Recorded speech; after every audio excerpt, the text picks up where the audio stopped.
Hand wash करता ना तुम्ही सगळे? हे कसं करायचा?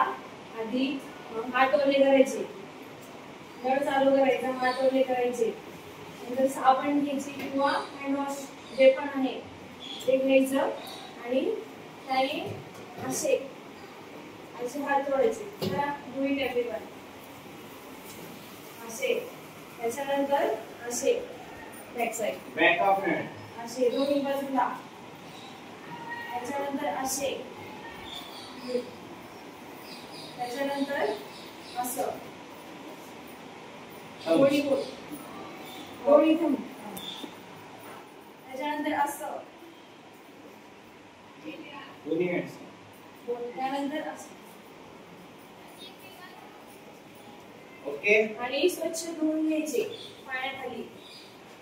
ठीक आहे.